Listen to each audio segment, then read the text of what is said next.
Last month, the Washington Post came out with its list of 40 under 40 politicians outside the D.C. area to watch, and a New Mexican made that list, and she is joining me right now, State Representative Monica Youngblood. Thank you so much for being here. Thank you so much for having me, Nicole. So we know you are under 40. Usually yes. People don't want to reveal their ages necessarily, but why do you think people under 40 are part of the conversation right now? Is there something unique about your age group, or is it just sort of who to watch in politics? Well, I think there's something exciting going on nationally where people want to see younger people involved in politics and how our future is being shaped.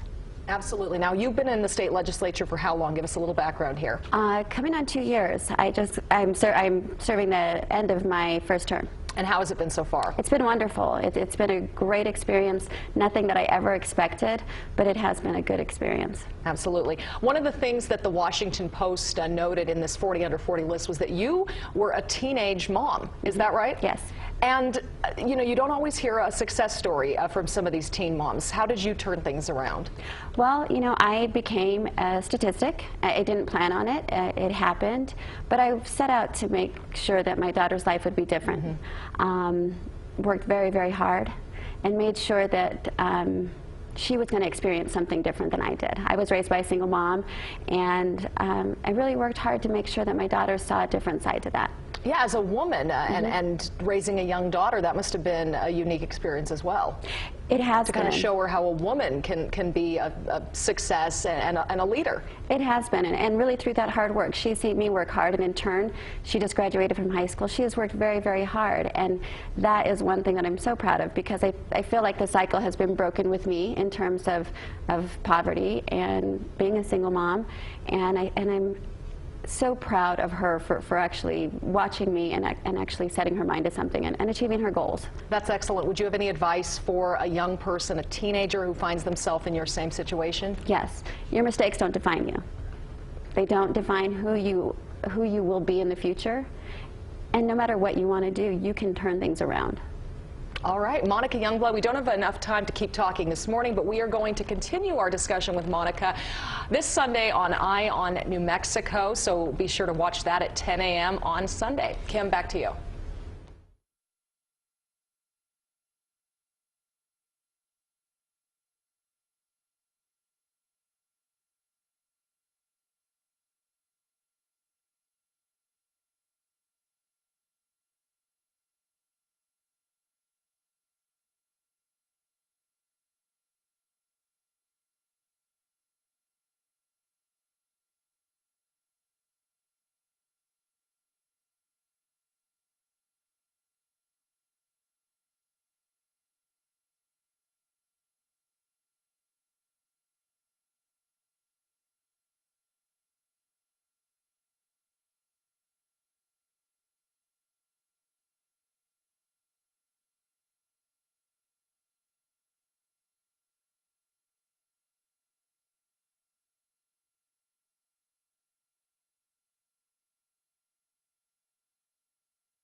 Good morning, and thank you for watching Eye on New Mexico today. I'm very pleased to welcome my guest, State Representative Monica Youngblood. Last month, she was selected by the Washington Post for their 40 under 40 list of people making a name in politics outside of Washington, D.C. And she joined some other big names on that list that you'll recognize, people like Julian Castro, the San Antonio mayor, as well as George P. Bush, of course, a member of the prominent Bush political family, the son of Jeb Bush. So some big names on that list alongside Monica Youngblood here. Thanks for being here this morning. Thank you for having me. Now, this 40 under 40 list, a big variety of people here, women, men, Republicans, Democrats. Monica, of course, is a Republican state representative here in our state legislature. But why do you think some of these names appeared on this list? What's special about the politicians under 40? Yeah, I think people are excited about younger people getting involved in how we shape our future. A lot of times we complain about things that we don't necessarily like, which is how I got into politics, but yet we don't do anything about it. And I think that for some reason, we've decided to get involved, to actually, take a leap and get involved, whereas before it's usually been the older or our parents or grandparents actually shaping our future. And I think that it's time that younger people step up and really take an active role in shaping the future of our state and of our country. So you are in your first term as a state representative. Yes. What motivated you to get there? Give us a little background on what you were doing before that. I never really been involved in politics until about 10, 12 years ago, and it was more so just trying to educate myself. I'd been a single mom. I was raised in the South Valley of Albuquerque. There's not kind of a poor area of town. And I had watched politicians that represented the area really take advantage of their positions, and our community suffered because of that. That kind of spurred my interest. I didn't really understand what they did or what their role was until I started to really dig deeper into, they were going to jail for what they were doing. Yeah. And our community was not getting any better. So that really spurred my interest into figure out what their role was. And after that, I just stayed interested, and I just educated myself more on what politics was. That's really interesting, and I think sometimes seeing political corruption turns people off of politics, but you had the other effect. It motivated you to get involved yourself and make a difference there. Yes. What really struck me about the article on the 40 under 40 was your personal story, which was mentioned, that you became a mother as a teenager. Yes. How did that, well, tell us the story and how that sort of shaped you back then and kind of heading into your adulthood. I'll go back a little bit further. I was raised by a single mom. My mom raised 2 little girls by herself in New Mexico. So that's the life I knew. Yeah. My mom was a very, very hard worker, but I chose to make my own decisions and wouldn't go back and change it now, but it has been a hard road to take. But with that said, I wouldn't change anything. I became a mom at 19, just newly out of high school, and I had been working since I was 14. So I already knew the meaning of work and how to support myself. But having a baby really changed my view, what I wanted to do, goals in place, and actually just started working really, really hard so that my daughter could see that no matter what I did or the decisions I made, they weren't going to shape my future, and I was going to make sure that she had a good life. So, it's so interesting. As a teenager, the maturity level, maybe wasn't completely there yet, but you must have started making some good decisions back then. Is there anything that you remember setting in back then that really kind of carried you through? My daughter had colic, so we spent a lot of nights crying together, looking at her and wanting a better life for her. And I think as a parent, we all do that. No matter how well off or how not well off we are, we look at our kids and we want better for them. And at that point, I made a conscious effort to say that no matter what, I was going to make sure she had a better life. Yeah, and sometimes that is what it takes, of course, for like you said, any parent at any age, any different challenges they have. Now, the state legislature last year actually took up this issue and passed a bill to give teenage moms, teens who find themselves pregnant or having a baby, some extra time off from school, some extra excused absences. You were against this bill back then. Why is that? At the time, I had a junior in high school. And missing 4 days of school straight to catch up is very difficult. I looked at that and I remember what it was like. Having the support is great, but actually taking that time could actually set you back further. And that's what I felt. I felt we were opening a door and probably setting up setting them up for failure, because you're in calculus or you're in algebra and you miss 20 days. The odds of you catching up are extremely low. Not that it can't be done, because if you work hard and you set your mind to it, you can. But I just felt like we've already got 10 days that any student can miss in a semester, and adding going up to 20, I just think puts undue pressure on any student. So you must be of the mind that a teenager, even one who finds themselves in that situation and having a baby, should finish school. Mm-hmm. Yes, absolutely. It is not. Education is important. The hard work, the getting up. Getting up, going to work with morning sickness isn't. We do it as adults, but doing it as a student would be incredibly difficult. But that's the best time to do it, because you don't have a child to take care of at that time. It's pushing through is really, and resiliency is really what's important. That's what you learn when you have the baby. Yeah, I can see that you're a very self-motivated person, and even from back then as a teenager, not everyone is like that. Is there anything the state could do or should do you think, for teenage moms or teenage dads for that matter, to help make sure that they do finish their education and get that start that will carry them through life? I think there are a lot of options today with charter schools, with online schools, there are online academies. I think that students have much more options now than I ever had, or that people my age did have. Most of the girls that did get pregnant in high school dropped out. The ones that graduated, it was tough for them. So I think now there's more options out there. I think kids get their GEDs all the time. I would prefer kids get their diploma and they graduate and they go on to do better things. But it is difficult. But I think through challenge we learn so much, and it makes us stronger. Yeah, you can certainly use that challenge as a basis for that. So tell us, back to your personal story, what did you do? You had your daughter, you found yourself motivated to do something. What did you do next? Well, because I didn't have a formal education, I didn't go to college after high school. I had to start at the bottom of every place that I worked. I worked my way up, prove myself, and work my way up. The corporate ladder, so to speak. My daughter spent a lot of time at before care and after care, because I had to work hard, and I had to show my employers that I was willing to go above and beyond, and which is what I did, and it benefited me in every job that I had or every career choice or change that I made, until I got to a point where I thought I wanted more control over my own time, and I decided I wanted to go into real estate. I lived off my savings for a few months and got my real estate license, and had about $250 left when I made my first commission check. And at that point, I had more time. More of my own time is flexible time, but I had more time to spend with my daughter.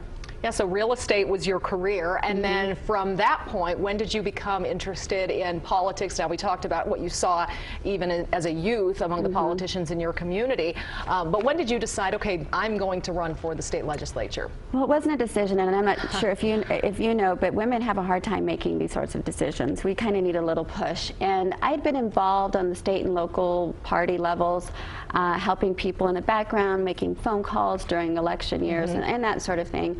I got really involved in my state representative, David Doyle's race when he was running, and just helped him. And a year later, we found ourselves in redistricting. Every 10 years, New Mexico does redistricting. And just so happened my neighborhood got split off into a new district.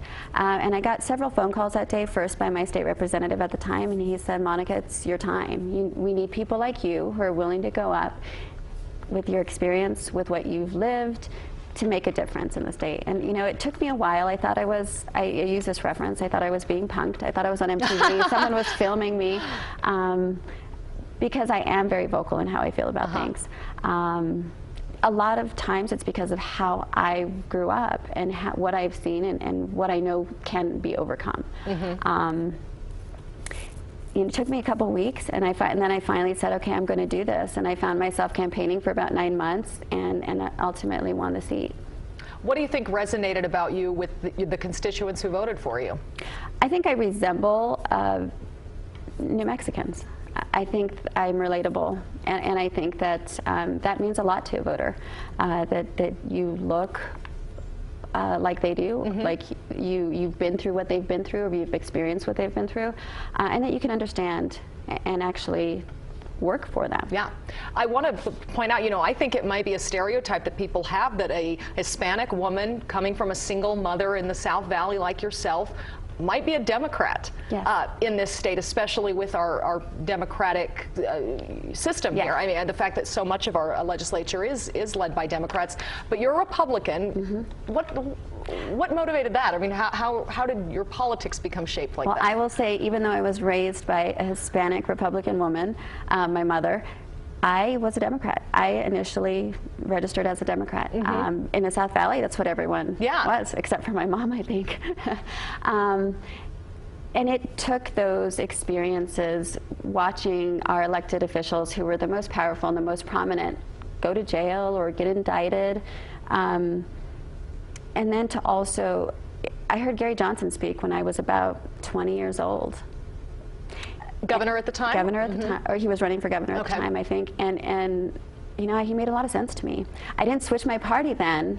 I just started to vote Republican, or for the candidate I thought was best. And then finally decided I was a little fed up after the Clinton years, and I decided I was just going to switch my party. And ever since then I've been a Republican. And I think that, I think conservative mindset is very much alive in this state. There are a lot of things that Democrats and Republicans agree on. There are a few issues that are obviously hot button issues that we don't. But I think there's a consensus on a lot of issues that we do agree on. And so I don't really focus on the Democrat-Republican stuff. But I think that where we can agree, we will. Do you think among your age group in the legislature it's easier? Because I definitely think people here talk about the kind of old system, the old boy network in politics here in New Mexico. Then of course there's you, one of the 40 under 40, and there are other members of the state legislature in your age group. Are you working together, Republicans, Democrats across the aisle, to change things? I think that we can. I think that we do. I think that we. Personally, I seek out those things that we do agree on. I know that there's a lot of people on the other side of the aisle that probably aren't happy with the recognition that I'm getting, because our state is a blue state, and because why Democrat wasn't chosen. But again, there's probably people that think that I don't belong here. I don't have a formal education. I feel like I represent a lot of New Mexicans, a lot of young girls and women in this state, and I'm proud to do that. Whether I've made a name for myself with fancy degrees or, lots of, a family in politics, it's not my concern. Doing what's best for New Mexico really is my concern. Where can we come together on things that are best for our constituents? Well, we are going to talk more with Monica Youngblood about some of those issues that you will be working on in the state legislature this year and next year. Stay with us. Thank you for staying with us. I've been talking to Monica Youngblood this morning, a state representative, an Albuquerque native, and recently named on the Washington Post's list of 40 under 40 politicians to watch all around the country. Thanks again for being here, Monica, to talk about your personal story and how that has shaped you and your politics. You're serving your first term in the state legislature, and of course, before the break, we were actually talking about Republicans and Democrats getting along. But education issues, some of them seem to be a wedge between the two parties here in our state, specifically when we've seen the governor try to push reading, hold kids back a grade and not promote them if they are not ready to move forward in grades. What are your thoughts on that, what's happening right now? Because I think most of us can agree that is the most important issue, is how our kids are doing in the state. Bottom line is we have to do something. Republicans have not had a majority in either house, for 50 years, and our education system has remained at the bottom. We have to do something. We have to make change. People don't like change. We like our comfort zones, and people don't like change. I'm not saying that everything that we're doing is perfect, but it is a move in the right direction. As far as kids being able to read, I think I attribute my success, and any child's success, you need the basics to get by in life. period. Graduating a 17 or 18-year-old who is not reading at that level is really doomed to a life of minimum wage or poverty. So reading at grade level is extremely important. We cannot continue to pass kids on from one grade to the next and expect that they're just going to miraculously catch up one day without some serious intervention. I look at my daughter, who struggled with reading, stuttering early on, and it was something that we worked through at home. You know, making sure parents are involved, making sure that we get that remediation when we need it early, so that they can actually move forward. And I hear teachers. You know, I hear teachers that say, you know, I have to deal with kids who aren't ready to be in my classroom, and what that does. And then I hear from parents that say, my child doesn't get any attention in class because the teacher is spending most of the time with students who can't read or who aren't ready for that class.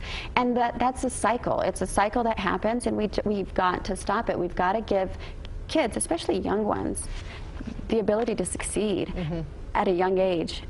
And reading is one of reading, your basic math skills, that's what we need to succeed. Absolutely. I mean, honestly, where I'd be if I didn't know how to read, you know, not far, yeah. Not very far. You had such a unique story because you were raised by a single mom, poor in the South Valley there. So, you know, you called yourself a statistic earlier with becoming a teenage mom.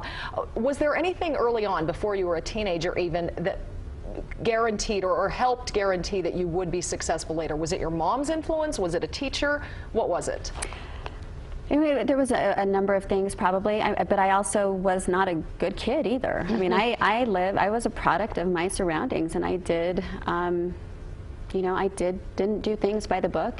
I rebelled against my mother constantly. My mother was this very, very good, strong force, but she had two girls, two teenagers. And it wasn't easy for her. But one thing that she did instill in me was a hard work ethic. I started working when I was 14 because I had to. I didn't have a choice. My mom always told me, you need to be better than the guy next to you, than your colleagues. You need to go above and beyond if you want to get recognized, if you want to be successful and move up. You're not at I used to, you know, I didn't think people liked me at work, and she would say, you're not there to be liked. You just work hard. Keep your head down, work hard. And that has always stuck with me. That has always stuck with me, and I think that is one of the things that has benefited me in the workplace. I did have a teacher that took me on a field trip, a Business Professionals of America field trip. I wasn't even in the club at the time. I got to go see an office, a marketing firm, and you know, that teacher told me one day, Monica, you can't show your midriff when you go to a job interview. This is how you should dress. This is how you should speak to people. No one had ever said that before, maybe because we were kids. I watched MTV, I dressed like who I saw on MTV, and but understanding that, getting that, it took a while to sink in, but once I did get that and understood that that was going to make me, you know, it was going to get me ahead, I did start to put those things in place. Yeah, I think those are great messages actually, and I appreciate that the hard work message is important, because college isn't going to be for every kid in New Mexico, and people around the country are realizing that now with the cost of college as it is, that you do have to have that work ethic and believe in yourself and carve out the path that's going to make you successful. And nothing in life is easy. Nothing worth having is easy. Working hard is really what sets you aside from the majority of people. I think that if you want something and you set your goals and you set your mind to it and work hard for that goal and don't let anything get in the way or anyone tell you can't, you can. Very good message, especially to young women, I think. Now, of course, here in New Mexico, we are struggling to get back on track after the recession. This past week, we reported that New Mexico is one of only 2 states still losing jobs. As a state legislator, that's always a big focus for you guys. What do you think we need to do to guarantee New Mexico's economic future and provide jobs here? You know, I think we're on the right path, becoming not so dependent on our federal dollars, meaning our labs and that really has put us in a bind with this recession. We continue to lose jobs because our labs and the federal dollars aren't trickling in the way they were. Having a private sector that can actually thrive in this setting and in this state is key. I look back to a time when my parents were married. We lived in Grants in a mining community. Yeah. We don't have those our state is so rich in our minerals and what we have to offer, but the regulation that the legislature and previous administrations have put in place have kind of tied the arms of people wanting to take advantage of our natural resources, and we really need to look at that, because we can mine safely and responsibly. But the community that I actually, that I lived in my first couple of years was decimated when the mines left the state. I understand that there's some issues, but I believe we can do it responsibly, and I believe that we could have a thriving economy if we just get back to putting the people first, the people of New Mexico first. So you're pointing out take advantage to what we already have here. Now, what about the idea of bringing in those outside businesses? There's been so much talk about Tesla lately. Should the state be doing anything more to bring a big company like Tesla here? And also, is that crucial to bring a big company here, or should we be focusing on other smaller companies, or companies that already exist here? What, should that be as much of a focus as it is on Tesla, I guess? All of the above. Okay. 6,500 jobs. I mean, Tesla is, they say that they're going to bring 6,500 jobs to wherever they end up locating. 6,500 jobs, what that does to the economy in terms of revenue for the state of New Mexico, for our schools, for our infrastructure, for spending, retail, that would be a huge game changer for our state. We need to make sure and nurture the businesses that we have here. We need to make sure that we can provide whatever they need, programs, whatever they need to help them be successful. Startups are great. We've got brilliant minds here that are coming from the labs or that work for the labs. We need to foster that, and we need to create. Does a company like Tesla know what New Mexico already has to offer? Because as you point out, we have intelligent people here, a workforce, we have those labs, we have brilliant minds here in our state. Why doesn't a company like Tesla then make the investment in New Mexico? We're competing not only on a national level but on a global level for a lot of these companies. Tax structure, you've got incentives that we can't match what Texas can pay in terms of an incentive for some of these companies. They look at our right to work, whether or not we're a right to work state. They look at schools. There's a lot of things there's a list of things that people or companies, CEOs look at before they want to bring their company somewhere. And right now, being on the list is wonderful. I'm happy that we're on the list, because I don't think we ever would have been on the list had we not made some changes to our tax structure a few years ago. We're into the first year of a 5-year phase-in of some of those tax reforms, and I think getting on the list is just going to spur more interest in New Mexico. It's beautiful here. If Tesla comes up with their decision by the end of the year, whether it is to bring the jobs here or not, or to go to some other state, I imagine this will be talked about at the next legislative session, how we are creating jobs here, and then if there is anything else New Mexico can do to grow jobs. Yes, it will be. It'll be a big topic. What I would like to see us as a legislature do is go out and see who's doing the best things. Let's not be so.